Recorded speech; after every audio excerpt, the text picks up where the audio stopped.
Hi guys! Welcome back again to my channel, and for today's video, I wanna try a lot of varieties sang mangga because kailangan ko talaga siya guys makain, and gusto ko, yung curiosity ko na naman nag-andar na naman. So sabi ko, itatry ko talaga lahat ng varieties dun sa supermarket na pinuntahan ko. Ito yung tinatawag daw na nakalimutan ko. Ilalagay ko na lang mamaya, ay attach ko na lang. Pero ito naman is the Mango Egyptian Naomi. Mango Egyptian Chili. Tapos ito naman niya, Mango Egyptian Keet, K-E-E-T. So ito naman, parang, basta ano naman siya, same pa rin siya guys.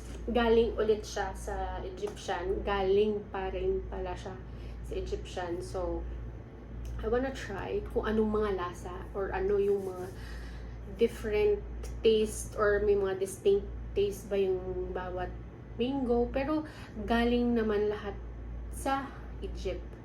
So, yung pinag-aano ko lang is paano ko siya mauuwi sa Pinas and then matatanim doon. So anyways, let's go. Okay, let's start with the parang iba ito ng gasoline. Actually, parang kasi ako lang 'di ba mag-isa. So magtatagalog tayo ulit kasi may nag-mention sa akin na some of my videos daw hindi daw maintindihan kasi nga daw Ilonggo. But guys, you have to understand that I am Ilonggo, di ba? So comfortable ako mag salita in our own dialect. So etong manggang to, i-open ko lang siya ng half kasi sayang naman, ako lang mag-isa. Gusto ko lang naman mukbang pa rin naman, pero hindi ko siya lalahatin kasi masasayang din. Tsaka ito, mababaon ko pa to bukas guys. Hello, ang isa is around 5 reals and 95 halala. So mahal. Diyos ko, hindi po pwedeng gasto dito, gasto dun. Pero tingnan niyo, oh, 'di ba? Ma-purple ek yung mangga. Meron din naman actually ganito, 'di ba, sa Pinas. Tapos hindi ko lang alam if same din sa inyo, sa province niyo. Etong manggang to sa amin tinatawag na Carabao mango. Pero actually, the Philippine mango, yung variety niya is tinatawag din namang Carabao mango eh. Yung mangga ng Pilipinas, Carabao mango din naman tawag doon. Pero sa amin, sa Negros, sa Bacolod, specific talaga na may tinatawag talaga kaming Carabao mango. And parang malalaman mo talaga siya if Carabao mango kasi ganito. I mean, may kulay red or purplish na kulay. na kulay. May purplish na kulay. So let's eat and let's try na muna guys.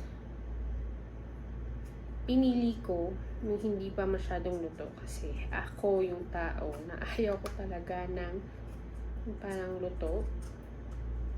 And ayaw kong masayang. Gusto ko talagang imukbang. Ito lang yung gamit namin always na mangga. Yung parang pangalan pala nun, hindi ko na hindi ko nakita if ano yung pangalan. Pero actually meron akong na video, hindi siya nalagay sa baba. I mean, hindi nahuli nung video ko kung ano yung pangalan. So eto, nakikita ko. So, ito yung purplished. I-half ko siya para ma-distinguish natin kung sino or ano. So, ito yung half niya, di ba? So, yung kit naman, open natin half din. May tag pa.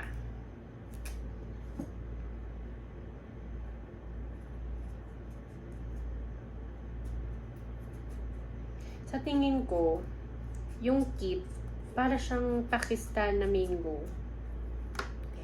Yung Pakistan na mango na variety, parang, yung naaalala nyo, or nakikita nyo always sa TikTok, or anywhere na may nagbebenta sa Thailand, yung maputi yung laman.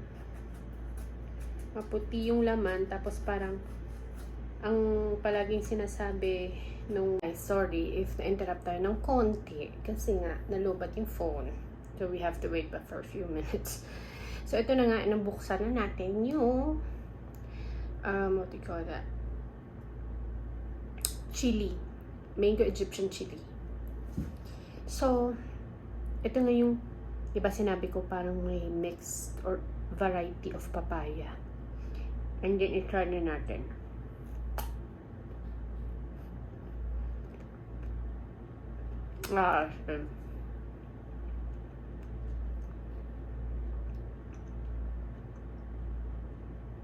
Alam mo yung papaya na hilaw?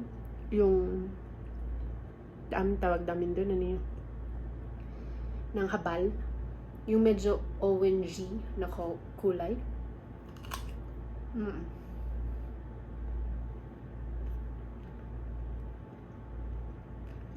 Super amo ng lasa.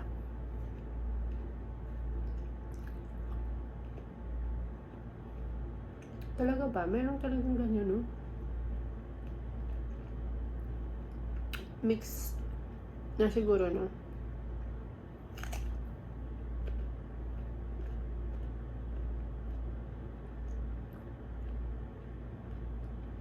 Ano matawag doon? Cross-pollination.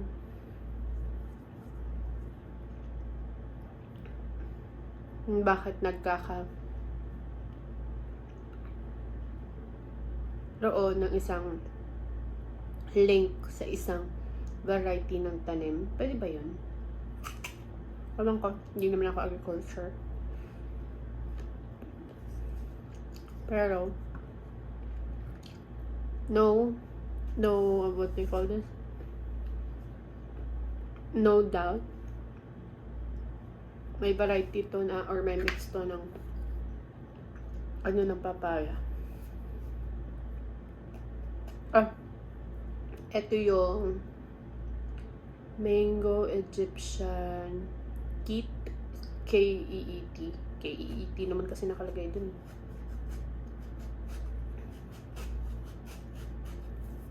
Ito, laki na.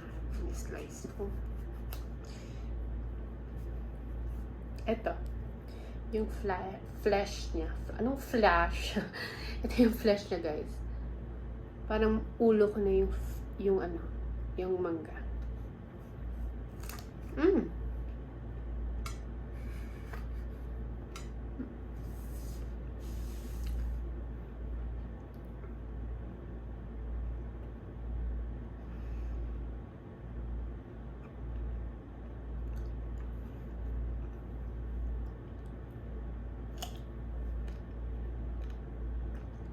Ito naman, parang ordinary mango lang na may halong Carabao mango ng Pilipinas.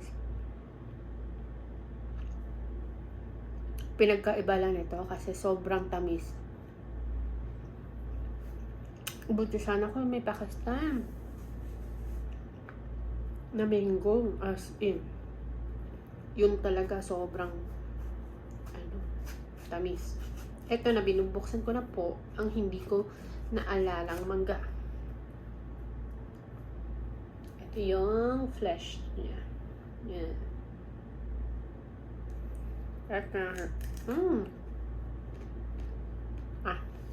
Carabao mango. Pero iba yung pangalan niya. Kasi I've heard 3,008 something yung variety ng mangga.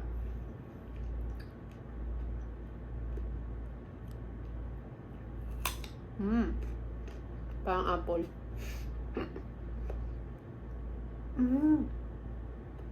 Baka ito yung tinatawag na apple mango.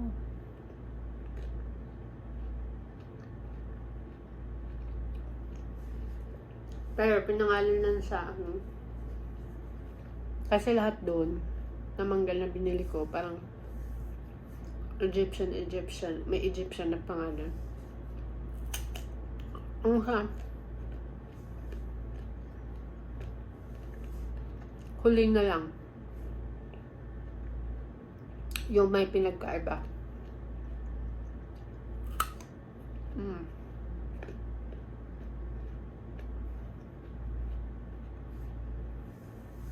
So far, kung i-grade ko sa lang lahat. First, etong Naomi. Oh my God, nakabulog na lang. Okay lang. Etong Naomi. Kasi para siyang ano eh. May honeydew na may pinya, slight yung lasa. Second pala. Eto. Sobrang tamis. Ayoko naman ng ganun. Gusto ko lang. Medyo maasim pa ng konti. Diba? Yun naman ang tao. Kung meron nga, matamis, hinahanap pa naman medyo maasim. Pero kung maasim naman, gusto mo lang matamis. Ano ba talaga, kuya? So, ang next is eto. Although, hindi siya sobrang tamis, pero, yung crispiness niya, crispiness, yung pagka-crispy niya, bet ko. Tsaka last lang eto. Hindi po, kasi, to be honest, hindi ako masyadong papaya. And then, yung parang lasa niya, may papaya ng konti. So, medyo off siya konti sa ano ko, sa panlasa ko. But, total. But, yun na nga. Uy, may pinagkaiba talaga siya, no? So, all in all talaga, sasabi ko, worth it naman yung 20 reals ko. Kasi masasarap naman sila. And then, tomorrow, hindi naman siya masasayang, guys. Kasi, kakainin din naman namin ng mga nurses bukas. So, carry lang yun. So, for tonight, dito na lang muna tayo. Kasi, kakainin ko naman to. So, don't worry. Mukbang nga, di ba po? Kaya lang, hindi na po ako tawag dito. Hindi ko na i-continue more yung video kasi po, 1:00 na po ng umaga dito sa Riyadh. Nagpuslit lang po ako ng video para may upload ako. Kasi diba, ilang weeks na akong hindi nakahabol ng current na videos. Actually, 3 months na hindi ako nakapag-vlog yung current na vlog. So, sabi ko para nakakahiya naman. Lahat na lang ng videos ko sa Pinas pa rin. So, anyway, meron pa naman akong mga draft na mga videos. Hindi ko lang pinopost kasi ayoko naman sabihin ng tao na naku, nakabalik na siya. Tapos yung mga videos niya nandun pa rin. Pero ganun naman po talaga yung vlogging. Kahit 3 months pa kasi po, ang hirap ng editing. Talaga po talaga. As in po talaga, mahirap talaga ang editing. Yun yung pinaka-crucial sa pag-vlog. Hindi pa nga po ako expert sa pag-edit pero yung washing machine po maingay. So anyways, guys, if you like this video, please do thumbs up.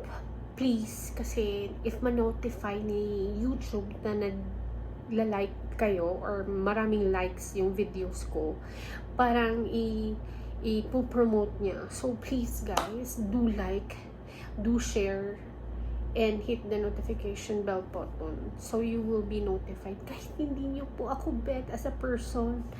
Sana magustuhan niyo po yung video ko. Charis. So, see you in my next vlog. Bye-bye.